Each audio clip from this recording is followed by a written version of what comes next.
Selamat datang di kanal Tilek Sejarah. Pernahkah Anda membayangkan bagaimana jika kerajaan Majapahit tidak runtuh? Kerajaan yang berjaya pada abad ke-14 ini dianggap sebagai salah satu imperium terbesar di Asia Tenggara. Dalam video kali ini, kita akan mengupas skenario menarik. Apa yang terjadi jika Majapahit tetap berdiri kokoh hingga saat ini? Bagaimana pengaruhnya terhadap sejarah, budaya, dan peradaban Indonesia?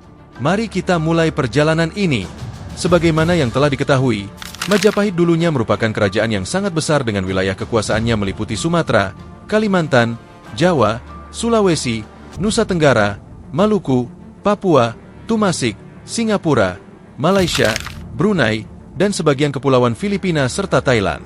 Sebagaimana diketahui, Majapahit merupakan sebuah kerajaan yang sangat besar dengan wilayah kekuasaannya meliputi beberapa daerah hingga luar negeri. Sebagai kerajaan yang sangat besar, Majapahit tentu dikenal begitu kuat dengan peradaban yang terbilang cukup maju. Namun sayangnya, Perang Saudara yang disebut sebagai Perang Paregreg membuat kerajaan Majapahit runtuh. Kejayaan Majapahit di masa lampau memang menjadi kisah yang menarik bagi masyarakat Indonesia yang kini mewarisi sejumlah wilayah kekuasaannya.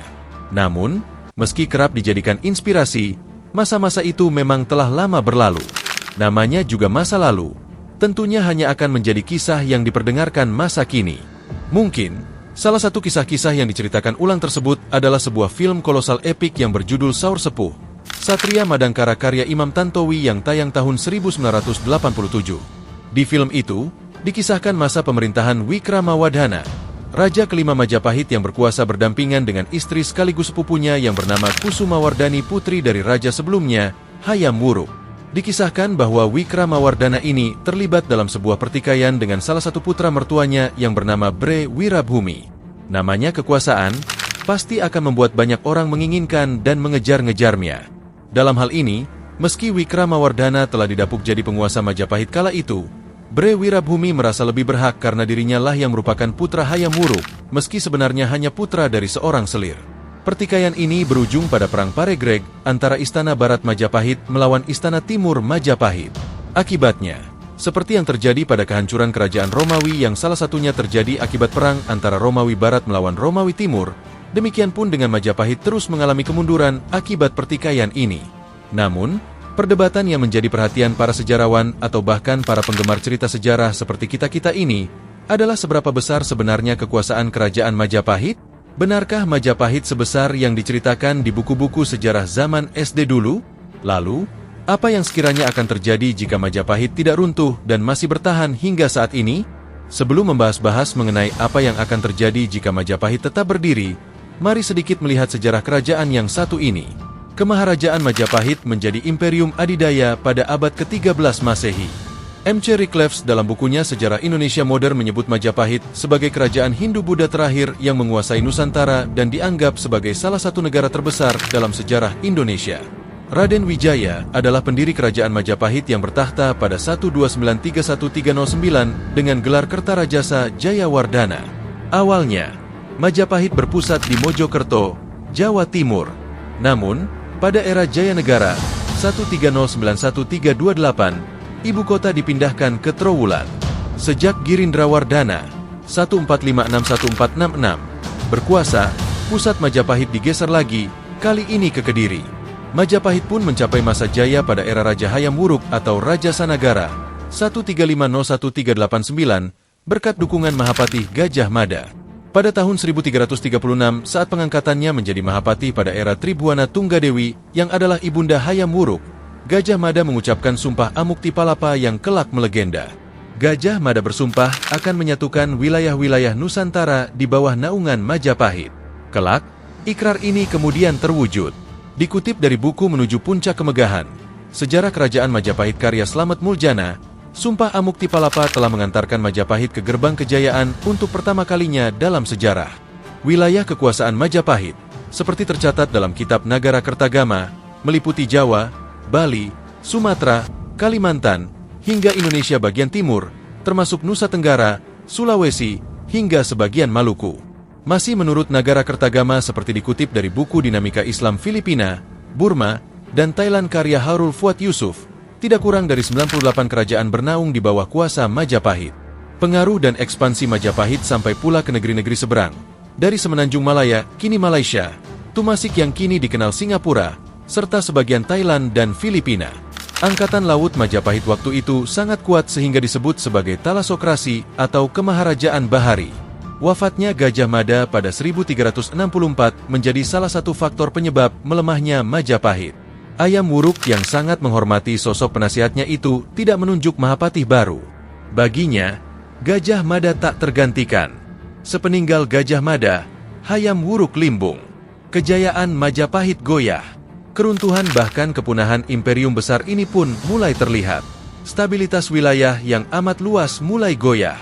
Beberapa negeri taklukan yang tersebar luas di Nusantara mulai berusaha melawan untuk melepaskan diri.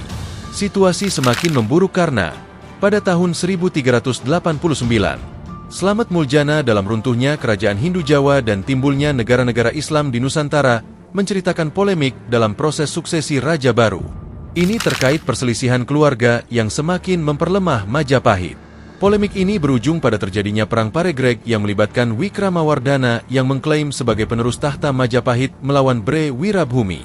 Seperti dituliskan oleh Prano Edjoe Poespaningrat dalam kisah para leluhur dan yang diluhurkan. Dari Mataram kuno sampai Mataram baru, perang saudara ini menjadi salah satu faktor kemunduran Majapahit, selain karena tidak adanya pemimpin yang kuat setelah Hayam Wuruk dan Gajah Mada. Majapahit memang masih mampu bertahan cukup lama, bahkan sempat nyaris bangkit saat dipimpin oleh Ratu Suhita pada tahun 1429-1447. Namun, kerajaan ini ternyata tak sanggup seperkasa dulu. Tiada lagi raja secakap Hayam Wuruk, juga Mahapati setangguh Gajah Mada. Majapahit bahkan sempat mengalami kekosongan kepemimpinan antara 1453 hingga 1456. Kemudian, munculnya Kesultanan Demak pada 1475 membuat Majapahit kian merana. Kerajaan Islam pertama di Jawa itu menandai perubahan besar dalam periode sejarah Nusantara, yakni berakhirnya era Hindu-Buddha untuk digantikan dengan masa Islam. Kesultanan Demak yang digagas oleh Raden Patah dengan dukungan Wali Songo memang membuat kepunahan kerajaan Majapahit semakin dekat. Raden Patah disebut-sebut adalah putra Raja Majapahit ke-11, Brawijaya V. 14681478, dan istri selirnya yang merupakan perempuan asal Tiongkok bernama Siu Banci. Raden Patah kecewa karena ayahnya takluk kepada Girindrawardhana yang kemudian berkuasa di Majapahit dengan gelar Brawijaya Enam 1478-1498. Diungkapkan Wiwin Juwita Ramelan dan Supratikno Raharjo dalam buku Kota Demak sebagai bandar dagang di jalur sutra, Raden Patah sudah memeluk Islam karena pernah berguru kepada Sunan Ampel dan diambil menantu oleh salah satu ulama Wali Songo itu. Pengaruh Islam bertambah kuat di Demak dan banyak daerah lain di Jawa, berbanding terbalik dengan pamor Majapahit dan Brawijaya VII yang tambah merosot dengan semakin banyaknya daerah taklukan yang melawan dan melepaskan diri. Raden Patah kemudian wafat pada 1518. Penerusnya, Pati Unus, 15181521, gugur 3 tahun berselang dalam penyerbuan terhadap Portugis di Malaka. Dan, yang memungkasi riwayat panjang Majapahit adalah pemimpin ketiga Kesultanan Demak, Sultan Trenggana, 1521-1546. Pada tahun 1527, Sultan Trenggana mengirimkan pasukan untuk menduduki Majapahit. Selain untuk menaklukkan kerajaan leluhurnya itu, Sultan Trenggana juga bermaksud memutus relasi antara Majapahit dengan Portugis yang saat itu sudah mulai terjalin. Serangan tersebut sukses dan Brawijaya Enam terbunuh. Sejak tahun itulah, riwayat kerajaan Majapahit tamat setelah Kesultanan Demak di bawah komando Sultan Trenggana mengakuisisi wilayah-wilayah taklukan yang masih tersisa. Sekarang, kita sampai ke perandai-andaian saktinya. Apakah mungkin Majapahit yang dikdaya itu bertahan di tahun-tahun selanjutnya hingga sekarang? Meskipun telah runtuh, puing-puing kejayaannya begitu terkenal di kalangan masyarakat Indonesia. Tak heran jika banyak masyarakat Indonesia yang penasaran kondisi Nusantara jika Majapahit tak pernah runtuh. Namun seberapa besar pengaruh dan kekuasaan kerajaan Majapahit? Lalu apa yang akan terjadi jika Majapahit tidak runtuh dan tetap ada hingga sekarang? 1. Tidak ada Indonesia. Salah satu kemungkinan bahwa jika kerajaan Majapahit tidak runtuh adalah tidak akan adanya Indonesia. Hal ini karena jika Majapahit tetap ada hingga sekarang dan tidak runtuh maka akan bernama Majapahit Empire. 2. Sistem pemerintahan monarki. Sebagaimana yang telah kita ketahui, nama Indonesia baru muncul ketika masa kolonialisme. Tentu saja jika Majapahit tetap berdiri hingga sekarang, maka nama Indonesia tidak akan pernah ada. Sebaliknya, negeri ini kemungkinan besar masih bernama Majapahit. Begitu pula dengan sistem pemerintahan yang tentu saja akan menganut sistem monarki atau monarki konstitusional. Jika kerajaan Majapahit tidak runtuh dan masih ada hingga sekarang, maka sistem pemerintahan sekarang akan menjadi monarki dan kemungkinan terbaiknya adalah monarki konstitusional. 3. Masih menggunakan bahasa dan aksara Jawa. Pada masa kekuasaan kerajaan Majapahit, aksara dan bahasa Jawa masih digunakan dan dijadikan sebagai bahasa persatuan. Sehingga jika kerajaan Majapahit masih berkuasa hingga saat ini, maka kita masih menggunakan aksara dan bahasa Jawa. 4. Tidak akan dijajah. Kekuatan kerajaan Majapahit tentu tak akan mudah dikalahkan oleh penjajah. Bahkan ketika penjajah menjalankan politik adu domba untuk memasuki wilayah Nusantara, maka hal tersebut tak akan mudah untuk dilakukan. Dengan begitu, penjajahan diprediksi tidak akan pernah terjadi di negeri ini apabila kerajaan Majapahit tidak pernah runtuh. 5. Islam tidak akan jadi agama mayoritas. Seperti yang telah diketahui, Majapahit merupakan kerajaan Hindu-Buddha terbesar pada masa itu. Sedangkan penyebaran agama Islam menjadi begitu masif di Nusantara setelah Majapahit runtuh. Maka jika Majapahit masih berdiri hingga saat ini, agama Islam kemungkinan besar bukan menjadi agama mayoritas. Dengan begitu, agama Hindu dan Buddha diprediksi akan tetap mendominasi negeri ini. Inilah yang akan terjadi jika Majapahit tidak runtuh. Meskipun demikian, prediksi tersebut bisa saja tidak terjadi apabila kerajaan Majapahit bisa ditaklukkan oleh penjajah dari Eropa pada abad ke-16. Tidak ada yang tahu pasti jawaban atas perandaian ini. Yang jelas, jangan membayangkan konteks kekuasaan Majapahit itu sama dengan konsep bernegara saat ini. Katakanlah seperti kita di Republik Indonesia yang punya batas-batas darat dan laut yang jelas, tegas, serta diakui dunia internasional. Beberapa sumber menyebutkan bahwa Majapahit ada di era feodal, yakni ketika kekuasaan yang diklaim menjadi satu kesatuan kerajaan Majapahit itu bentuknya bervariasi, mulai dari provinsi sungguhan yang diperintah oleh seorang bangsawan Jawa yang tunduk pada Raja Majapahit di Trowulan, atau kerajaan yang lebih kecil, lemah yang rajanya setiap tahun mengirim upeti kepada Trowulan, atau sekedar pendirian pos dagang Majapahit dengan hak-hak istimewa yang diberikan oleh raja lokal. Jadi, identitas dan ikatan antar masyarakat masih sangat longgar. Katakanlah, Sumpah Palapa tidak sama mengikatnya dengan Sumpah Pemuda 1928.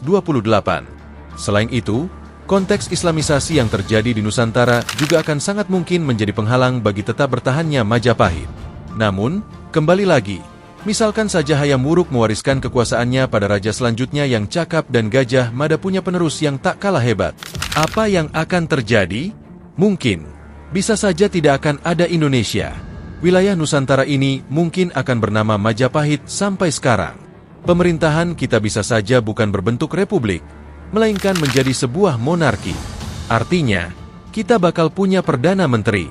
Lalu, bahasa dan aksara kita mungkin masih dalam bentuk aksara Jawa. Kemudian, selama penguasa selanjutnya itu bisa memperkuat kelonggaran identitas yang sebetulnya tidak kuat di era Majapahit, kemungkinan untuk bertahan sebagai negara besar tentu saja akan ada.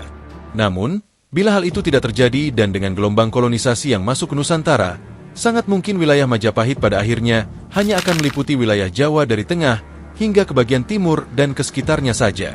Kita juga tahu bahwa kebanggaan akan luas dan besarnya Majapahit juga punya makna perjuangan, karena menjadi kisah sejarah yang digunakan untuk membangkitkan semangat nasionalisme untuk bebas dari para penjajah. Mungkin warisan nilai itulah yang harus terus dijaga agar kita bisa berkontribusi untuk kemajuan masyarakat, bangsa, dan negara. Seandainya Majapahit tidak runtuh, sejarah Indonesia mungkin akan sangat berbeda. Kita bisa membayangkan sebuah Nusantara yang lebih bersatu, lebih maju, dan lebih dominan di kancah global. Namun, pada akhirnya, sejarah yang kita miliki hari ini adalah hasil dari perjalanan panjang yang penuh tantangan. Yang terpenting, kita dapat belajar dari kejayaan Majapahit untuk terus menjaga persatuan dan memperkuat identitas bangsa. Terima kasih telah menyaksikan video ini.